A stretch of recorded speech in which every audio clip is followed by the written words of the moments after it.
23rd April 2026 வந்து தமிழ்நாட்டில் election நடக்க போகுது. நீங்கள் டிஎம்கேக்கு ஓட்டு போடுங்க, ஏடிஎம்கேக்கு ஓட்டு போடுங்க, டிவிகேக்கு ஓட்டு போடுங்க, யாருக்கு வேணால் ஓட்டு போடுங்க. பட் ஓட்டு போடுற அன்னைக்கு உங்களுக்கு அன்னைக்கு வந்து லீவு கிடைக்குமா அப்படின்னு சொல்கிறத இந்த வீடியோ பார்த்து தெரிஞ்சுக்கோங்க.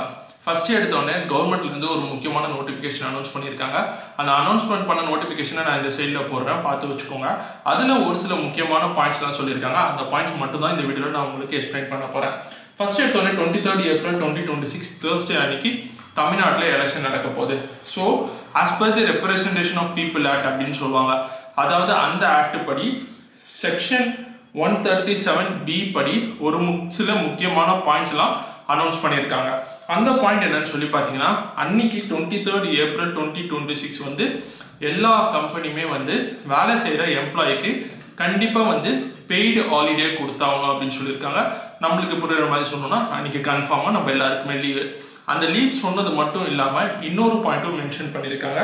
என்ன மென்ஷன் பண்ணியிருக்காங்கன்னு சொல்லி பார்த்தீங்கன்னா, இது வந்து எங்கெல்லாம் அப்ளிகபிள் ஆகும்னு சொல்லி பார்த்தீங்கன்னா, எனி பிஸ்னஸ், எந்த பிஸ்னஸ் ரன் பண்ணாலும் சரி, ட்ரேட், எந்த ட்ரேட் ஆப்ரேஷன் பண்ணிட்டு இருந்தாலும், industry and establishment, ITES sector, BPO எல்லா இண்டஸ்ட்ரிக்குமே இது வந்து அப்ளிகபிள் ஆகும். இதில் வந்துட்டு அப்படி அப்ளிகபிள் ஆகிற இண்டஸ்ட்ரியில் கண்டிப்பாக அந்த கம்பெனி வந்து ஹாலிடே கொடுத்தாகணும், அதாவது லீவ் கொடுத்தாகணும். அப்படி அந்த கம்பெனி வந்துட்டு ஒரு சில டைமில் என்ன பண்ணுவாங்கன்னா, எம்ப்ளாயிஸ் வந்து அன்றைக்கி வேலையே செய்யலை, ஸோ அவங்களுக்கு அந்த ஒரு நாளைக்கு வந்து நான் சேலரி பே பண்ண போகிறதில்ல அப்படின்னு சொல்லி ஒரு அனௌன்ஸ்மெண்ட்டும் ஒரு சில கம்பெனியில் பண்ணுவாங்க. அப்படி அந்த அனௌன்ஸ்மெண்ட் பண்ணுறாங்கன்னா அந்த அனௌன்ஸ்மெண்ட்டுக்கும் ஒரு முக்கியமான பாயிண்ட் மென்ஷன் பண்ணியிருக்காங்க. எந்த ஒரு கம்பெனியுமே அந்த ஒரு நாள் அந்த எம்ப்ளாயி ஓட்டு போட போகிறாங்க, அந்த ஓட்டு போகிற அன்னைக்கு என் கம்பெனிக்கு எந்த வேலையுமே பார்க்கல அப்படின்னு சொல்லி எந்த ஒரு சேலரி டிடக்ஷனும் பண்ணவே கூடாது அப்படின்னு சொல்கிற பாயிண்ட்டை கிளியராக மென்ஷன் பண்ணியிருக்காங்க. நோ சேலரி டிடக்ஷன் அப்படின்னு சொல்கிறத வந்து கன்ஃபார்மாக எல்லாருமே தெரிஞ்சுக்கோங்க.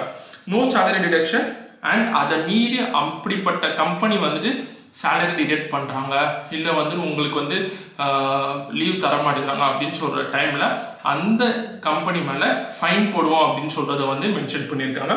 கடைசி என்ன பண்ணியிருக்காங்கன்னா, இதை வந்து ஸ்டேட் கண்ட்ரோல் ரூம்னு ஒன்று மென்ஷன் பண்ணியிருக்காங்க. டிஸ்ட்ரிக்ட் லெவல் கண்ட்ரோல் ரூம்னு 2 கண்ட்ரோல் ரூம் இருக்குது. இந்த கண்ட்ரோல் ரூம் வந்து இந்த ப்ராசஸை வந்து கரெக்டாக ஃபாலோ பண்ணுறாங்களா அப்படின்னு சொல்லி ஒரு ஸ்டேட்லேயும் ஒரு டிஸ்ட்ரிக்ட்லையும் ஃபாலோ பண்ணி ஆகணும் அப்படின்னு சொல்லியிருக்காங்க. இந்த பேசிக்கான இன்ஃபர்மேஷன் எல்லாரும் தெரிஞ்சு வச்சுக்கோங்க. இந்த வீடியோ யாருக்கு யூஸ்ஃபுல்லாக இருக்கும்னு சொல்லி உங்களுக்கு தோணுதோ அவங்களுக்கு ஷேர் பண்ணுங்கள்.